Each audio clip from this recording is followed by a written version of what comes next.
घर के लिए किया हुआ कोई भी काम कभी बेकार नहीं जाता। हमेशा हमें कुछ ना कुछ रिटर्न देता ही है, चाहे घर की साफ सफाई हो, घर को सजाना संवारना हो, या फिर घर के लिए कुछ सिलाई कढ़ाई ही क्यों ना करनी पड़े। रिजल्ट हमें कैसे पता चलता है? जब कोई हमारे घर आकर के कोई नई चीज़ देखता है और उसकी तारीफ करता है तो मन खुश हो जाता है और अपनी मेहनत सफल हो जाती है। तो मैं आज आपके साथ में ऐसे ही रसोई के 3 खूबसूरत और उपयोगी DIY शेयर करने जा रही हूँ, जो कि मैं बना रही हूँ पुरानी कुर्ती और फोम शीट से। मैंने यहाँ पर पुरानी कुर्ती का यूज़ किया है, आप चाहें तो नया कपड़ा भी ले सकते हैं। एक चीज़ और बताऊँगी कि ये कुर्ती जो है मेरी, ये बिल्कुल पुरानी, बहुत ज़्यादा पुरानी नहीं है। लगभग 2 या 3 बार ही मैंने इसको पहना था, लेकिन इसका साइज़ और फिट मुझे बिल्कुल भी अच्छा पसंद नहीं आया था, तो मैंने इसको इसमें रीयूज़ करने की सोची। तो मैंने क्या किया, इसको कुर्ती को ऊपर के साइड का पोर्शन जो था वो मैंने कट कर दिया, और कट करने के बाद में मुझे मिल गया डबल कपड़ा। और डबल कपड़ा करने के बाद में मेरे पास थी ये फोम शीट, तो मैंने इस फोम शीट को इसके ऊपर इस तरीके से स्प्रेड किया, और बिल्कुल इसी के बराबर की मैं फोम शीट यूज़ कर रही हूँ। अगर आपके पास फोम शीट ना हो तो इसके लिए 2 ऑप्शन मैं आपको दे रही हूँ। जो बुकरम होती है, एक बुकरम आती है, मैं आपको आगे दिखाऊंगी वीडियो में। तो बुकरम को आप इसके अंदर फिल कर सकते हैं। अगर बुकरम भी फिल नहीं करना चाहें तो कोई भी प्लास्टिक की आटे की थैली आप इसमें लगा सकते हैं। और लगाने के बाद में हमें दोनों कपड़ों को रखते हुए इस तरीके से इसमें पूरी शीट के ऊपर क्विलिंग कर लेनी है, यानी कि जितना हमने कपड़ा कट किया है वो।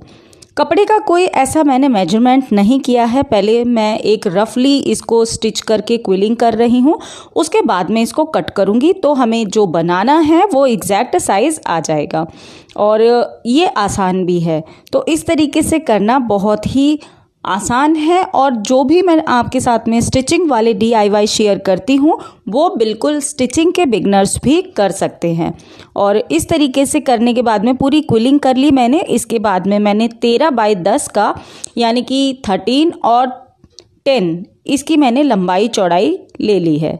ये कपड़ा जो है ये स्क्वायर पीस 13 बाय 13 का है, 13 बाय 13 का मैंने ये कपड़ा लिया है। और 7 बाय 7 के मैंने ये 4 स्क्वायर पीसेस लिए हैं, जिसको कपड़े को मैंने क्विलिंग किया था। तो 4 पीस तो मैंने यहाँ पर लिए हैं 7 बाय 7 के स्क्वायर, और एक लिया है मैंने 13 बाय 13 का। अब करना क्या है, इन छोटे वाले स्क्वायर पीसेस को जो हमने 7 बाय 7 के लिए हैं उनके ऊपर हमें करना है इस तरीके से कर्व, और एक के ऊपर ही बना लेंगे कर्व और उसको कट कर लेंगे। और बाकी जो स्क्वायर पीसेस होंगे उनको इसके ऊपर रख करके भी कर सकते हैं, और चाहे तो मेजर करके भी कर सकते हैं।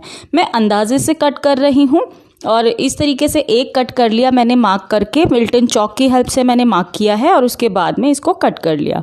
और एक एक करके कट करेंगे तो शेप जो आएगा वो अच्छा आएगा और एग्जैक्ट आएगा। अगर आप एक साथ करेंगे तो हो सकता है ऊपर नीचे कट जाए या बिल्कुल भी थोड़ा बहुत गड़बड़ हो जाए। तो इस तरीके से देखिए, मैंने पहले एक कट किया, उसके बाद में एक के ऊपर एक रख करके इस तरीके से कट कर लिया। तो इस तरीके से कट करने के बाद में मुझे 4 स्क्वायर पीस जो थे उसको हमने इस तरीके से कट कर लिया। इस तरह के पीस मिल गए हैं, और अब इनका करना क्या है, इनको रखेंगे हम जो 13 बाय 13 का हमारे पास एक बड़ा स्क्वायर पीस था जो क्विलिंग वाला, उसके ऊपर। लेकिन उससे पहले हमें क्या करना है, मैंने ली है ये वाइट कलर के कपड़े की पट्टी, जो कि आप अपने अंदाजे से ले सकते हैं। मुझे लगानी है इसमें पाइपिंग 4 तरफ से, जो हमने कर्व वाला पोर्शन है ना, वहाँ पर हमें इसमें पाइपिंग लगानी है। और पहले चाहे आगे के साइड में रख लीजिए पाइपिंग को, चाहे पीछे के साइड में। और पट्टी जितनी चौड़ी भी आप पाइपिंग चाहते हैं उतनी चौड़ी पट्टी ले सकते हैं। अगर आपको पतली पाइपिंग पसंद है तो आप यहाँ पर पतली पट्टी ले सकते हैं। मुझे थोड़ी चौड़ी पाइपिंग अच्छी लगती है, पसंद है, तो मैंने यहाँ पर चौड़ी पट्टी ली है। अब इसको देखिए, गोल घुमाते हुए मैंने एक तरफ से सिल दिया, और उसके बाद में देखिए दूसरे तरफ से भी मैं इसी तरीके से सिल दूंगी। और यहाँ पर पूरा सिलने के बाद में मेरा ये कर्व जो है इस तरीके से आ जाएगा। तो जो छोटे वाले 7 बाय 7 के पीसेस थे उनको हमने कर्व किया, और उसके बाद में इनके ऊपर लगा दी हमने पाइपिंग। सेम इसी तरह से मैंने बाकी के कर्व जो हमने कट किए थे उसके ऊपर भी पाइपिंग लगा दी। अब पाइपिंग लगाने के बाद में मैंने जो 13 बाय 13 का क्विल्ड वाला यानी कि क्विलिंग किया हुआ कपड़ा था उसके ऊपर यहाँ पर इस तरीके से रखूँगी और यहाँ पर सेंटर में रखना है और इसके ऊपर सिलाई कर देना है। और इसके बाद में जब सिलाई हो जाएगी तो मैं दूसरा वाला पोर्शन लूँगी, जो कर्व वाला कपड़ा था उसको भी इसी तरीके से सेंटर में रखते हुए हमें सिलाई करनी है। और ध्यान इस चीज़ का रखना है कि जो भी हम सिलाई कर रहे हैं और जो हमने कर्व वाला कपड़ा रखा है वो बिल्कुल सेंटर में होना चाहिए। बिल्कुल दो वाले जो आप देखेंगे, दो आमने सामने हैं, दो एक दूसरे के ऑपोजिट हैं, तो इनको इसी तरीके से रखना है। इसी तरीके से रखने के बाद में सेम इसी तरीके से सिल लेना है। अब आप देखिए मैंने सबको सिल लिया है और सिलने के बाद में ये जो एक कॉर्नर बचे हैं इनको हम इस तरीके से फोल्ड करके यहाँ पर सिलाई कर लेंगे। तो चारों कॉर्नर को हमें इसी तरीके से सिलाई करनी है। ये देखिए बहुत ही आसान है। यहाँ पर मैंने इस तरीके से फोल्ड करना है, दोनों के किनारे पकड़ने हैं इस तरीके से और सिंपल सी सिलाई लगा देनी है। और आप चाहें तो इसके ऊपर डबल सिलाई भी लगा सकते हैं जिससे कि ये कॉर्नर जो है या कर्व जो है ये मजबूत हो जाए। अच्छा, एक चीज़ और मैं यहाँ पर बताऊँगी आपको कि जो हम यहाँ पर स्टिचिंग कर रहे हैं कॉर्नर की, इन कॉर्नर को हमें कट नहीं करना है स्टिचिंग करने के बाद में। तो जितना भी कपड़ा बचेगा, इसका जो तिरछा वाला कपड़ा है उसको साइड में लेते हुए ही हमें स्टिच कर देना है, उसके साथ ही स्टिच कर देना है, अलग से कट नहीं करना है। तो अगर हम स्टिच कर देंगे तो एक थोड़ा सा इसमें सपोर्ट भी मिल जाएगा। दूसरी चीज़ ये कि हमारा कपड़ा जो कट किया हुआ है वो कट करने के बाद में उतना अच्छा लुक नहीं आएगा, इसीलिए हम यहाँ पर इस तरीके से कर रहे हैं। और मैं आपको करके भी दिखा देती हूँ।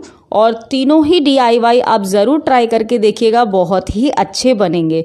और ये देखिए इस तरीके से मैंने चारों कॉर्नर पर फोल्ड कर दिया और जो कॉर्नर के कपड़े थे वो कट नहीं किए हैं, बराबर में ही मोड़ दिए हैं। अब ये ऊपर का पोर्शन जो है आप देख रहे हैं यहाँ पर इस तरीके से थोड़ा अनइवन लग रहा है, तो यहाँ पर सेम मैंने छोटी सी पाइपिंग के लिए कपड़ा कट किया है, यानी कि लंबी पट्टी कट की है लेकिन चौड़ाई उसकी कम है। और इस तरीके से पहले आगे के साइड में मैं इस पट्टी को रखूंगी इस तरीके से और चारों तरफ से घुमाते हुए सेम जैसे हमने पहले पाइपिंग लगाई थी ना, उसी तरीके से मैं इसके ऊपर भी पाइपिंग लगा दूंगी और जो एक्स्ट्रा कपड़ा होगा उसको कट कर लूँगी। अब ये काम जो करना है, हमें पाइपिंग की जो पट्टी लगानी है वो आगे के साइड से भी कर सकते हैं और पीछे के साइड से भी कर सकते हैं। मैंने इसको आगे के साइड से पहले स्टार्ट किया और अब ये देखिए पूरे पे लग गई। अब इसको फोल्ड करूँगी डबल, और डबल फोल्ड करने के बाद में मैं फिर दूसरे साइड में भी ये देखिए एक तरीके से मैंने फोल्ड किया, फिर दूसरा किया और इसी तरीके से फोल्ड करते हुए मैंने सिल दिया। बन गया मेरा एक DIY। अब ये बनाया क्या है वो भी बता देती हूँ आपको। बनने के बाद में फ़िलहाल तो इस तरीके से लग रहा है, हम इसको दोनों साइड से यूज़ कर सकते हैं।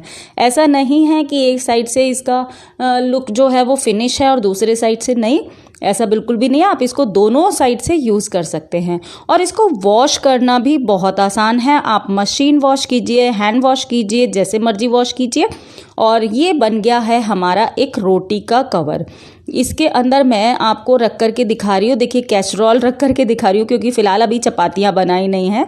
तो ये देखिए इस तरीके से इसके अंदर कोई कैसरोल भी आपको साइज़ दिखाने के लिए रखा है कि इतना बड़ा इसका साइज़ है कि आप इसके अंदर कम से कम 10, 12, 15 रोटी तक रख सकते हैं आराम से। और इसको इस तरीके से भी इस्तेमाल कर सकते हैं। ये देखिए बिल्कुल अंदर से मोड़ देंगे और ये कॉर्नर जो है, ये देखिए कितना बड़ा बाउल होता है, ये ग्लास का मेरे पास बाउल था, ये भी इसके अंदर आ गया है इतना। आप इसके अंदर जैसे कई बारी फ्रूट्स वगैरह होते हैं बहुत सारे जो हम बाहर रख देते हैं, लेकिन बाहर आजकल गर्मियां हैं तो मक्खी मच्छर वगैरह आते हैं उसके ऊपर, तो आप इसको कवर भी करके रख सकते हैं। कुछ भी चीज़ अगर आपको कवर करनी है तो आप इसमें इस तरीके से कर सकते हैं। फिलहाल मेरे पास एक पपाया रखा था तो मैं आपको वो भी रख करके दिखा रही हूँ कि कितना बड़ा पपाया था और वो इसके अंदर आ गया है। तो पहला DIY कैसा लगा मुझे कमेंट में बॉक्स में ज़रूर बताइएगा।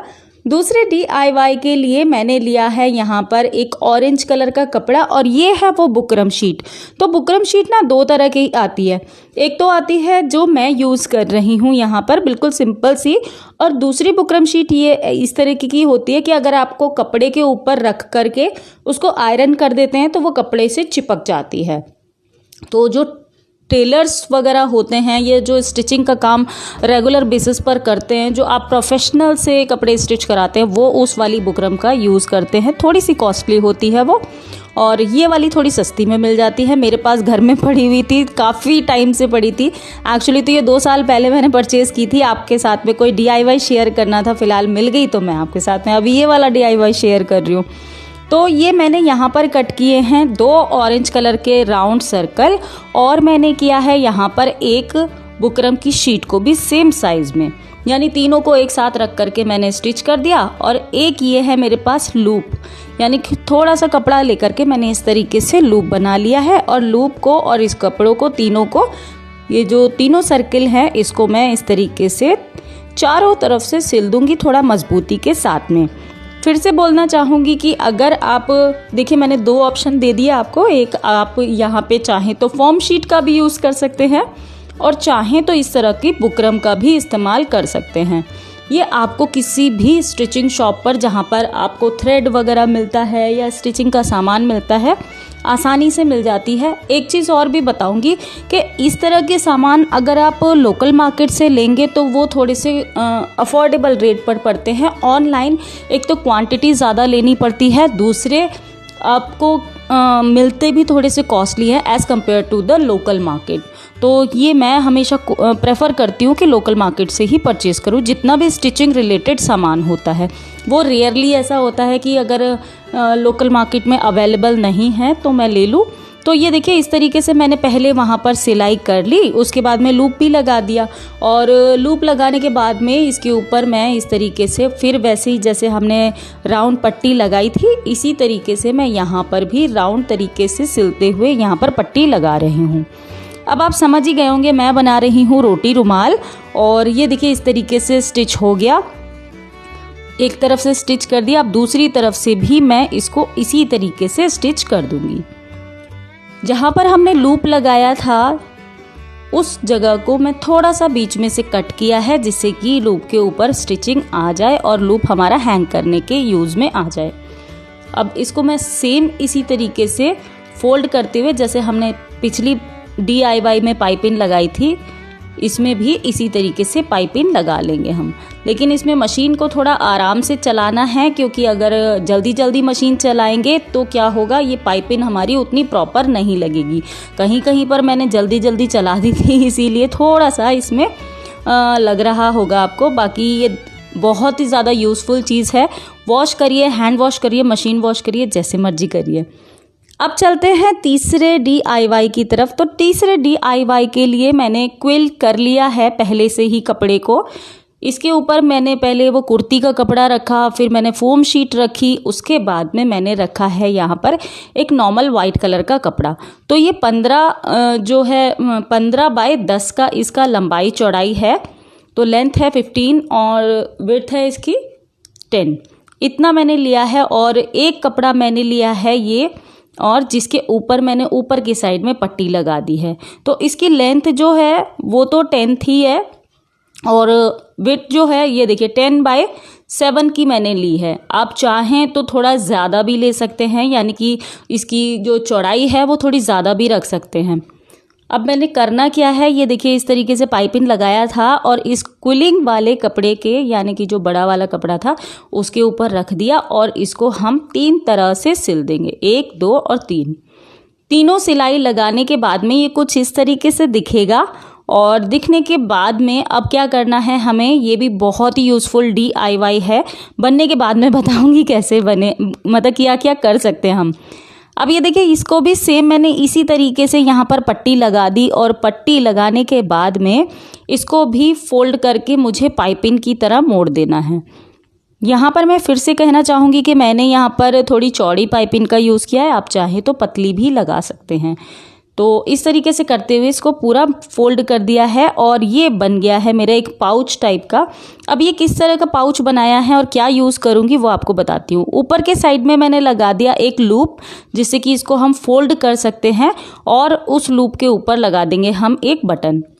तो ये बटन लगाने के बाद में ये देखिए मैंने एक टिच बटन लगाया है यहाँ पर, और इसके अंदर क्या होता है, जैसे कई बारी हमारी चपाती वगैरह बच जाती हैं और कई बारी बहुत से फ्रेंड्स आप में से भी रखते होंगे फ्रिज के अंदर रख देते हैं। तो अगर हम सिल्वर फॉइल को तो वैसे भी यूज़ नहीं करना चाहिए, और अगर हम पेपर वगैरह में लपेट के रखते हैं तो वो सूख जाती है।